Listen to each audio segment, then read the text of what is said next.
کہ یہ سسٹم کا بھی خاتمہ، اسمگلنگ کا بھی خاتمہ، معیشت کی بہتری، یہ سب کچھ چیف کر کے دے ہمیں، اور پھر تنقید کرنے والے ان کو بھی نہیں چھوڑتے؟ دیکھیں، تنقید کرنے والے اپنی جگہ پہ جو بات کر رہے ہیں وہ ایک الگ بات ہے. اب مجھے بتائیں تنقید آپ کس کے اوپر کر رہے ہیں کہ چیف آف آرمی اسٹاف وہ کام کیوں کر رہے ہیں جو ان کا مینڈیٹ نہیں ہے؟ مین بات تو یہی ہے نا.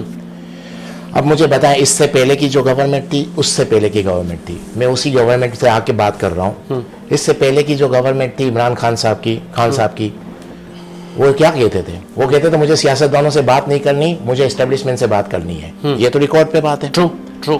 اس کے بعد جو گورنمنٹ آئی اس نے کیا کہا؟ جو کام بھی کیا چیف آف آرمی اسٹاف نے کیا، شہباز شریف صاحب ہیں.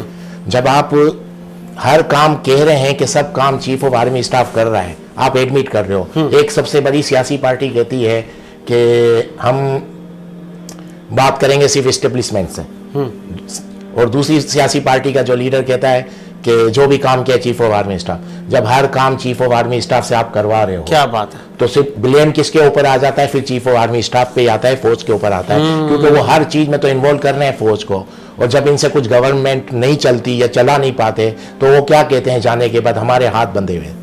وہی بات کر کے کس کے اوپر ڈال دیتے ہیں؟ اسٹیبلشمنٹ کے اوپر. تو جب اسٹیبلشمنٹ کے اوپر ہی ڈالا جا رہا ہے تو میں تو خوش ہوں کہ اسٹیبلشمنٹ اور chief of army staff front پہ آ کے بات کر رہے ہیں. جب آپ آئیں یا نہیں آئیں، دونوں جن 400 لوگوں کا ذکر کیا جا رہا ہے وہ کون لوگ ہیں؟ پہلے میں یہ کلیئر کر دوں. تو جب آپ آئیں یا نہیں آئیں، جب آپ بات ہی ان کے اوپر لا رہے ہیں تو ان کو آنا چاہیے، فرنٹ پہ آنا چاہیے، اور سب کام ان کو ہی کرنا چاہیے. کیونکہ کچھ بھی ہوتا ہے یہ لوگ ہم کو چلا رہے ہیں. اگر فرنٹ پہ مطلب مارشل لا، دیکھیں مارشل لا ہے یا ایمرجنسی ہے، کچھ بھی ہے، مجھے ایک چیز اور بتائیں. آپ اس سے 15 سال تک ان کو ڈیموکریسی ملی پوری طرح سے، کیا رزلٹ ہے؟ آپ مشرف کی گورنمنٹ کو لے لیں، اس وقت کیا حال تھے اور آج کیا حال ہے. ہمارے ملک میں آبادی کتنی ہے؟ 25 کروڑ کی. 25 کروڑ میں سے میں سمجھتا ہوں 1% اگر آپ پکڑ لیں تو 25 لاکھ ہوئے. 25 لاکھ کا انٹرسٹ ہوگا ڈیموکریسی میں. سیاسی جماعتیں آنی چاہیے کہ نہیں؟ 1%. باقی کا کسی کا انٹرسٹ نہیں ہے. ڈیموکریسی ہے کہ نہیں ہے؟ صرف ایک ہی چیز میں انٹرسٹ ہے عام لوگوں کا. آٹا کس بھاؤ مل رہا ہے؟ چینی کس بھاؤ مل رہی ہے؟ سیکیورٹی ہے؟ بچوں کی تعلیم صحیح ہو رہی ہے؟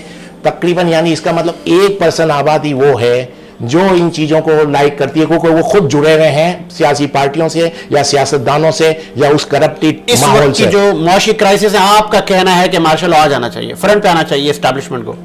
ہاں بالکل آ جانا چاہیے. وجہ بتاتا ہوں میں. 15 سال آپ نے دیکھ لیے. 15 سال میں کیا ہوا؟ مشرف کو سب کیا سے کیا کہتے ہیں، تو اس وقت کو دیکھیں اور آج کے وقت دیکھیں. ایوب خان کا دور دیکھیں. میں مارشل کی فیور میں بندہ نہیں ہوں پرسنلی، لیکن پاکستان میں ڈیموکریسی آئی نہیں ہے کیونکہ سیاستدانوں کے اتنے پرابلمس ہیں کہ وہ خود ایک دوسرے سے اتنا لڑتے ہیں کہ ملک کے لیے کچھ نہیں کر پاتے.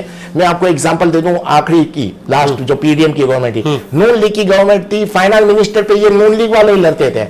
تو ان لوگوں کو ہم لاتے ہیں، لیکن یہ اپنی لڑائی سے فرصت نہیں ہے. اس کی وجہ سے ملک کو بہت نقصان پہنچتا ہے.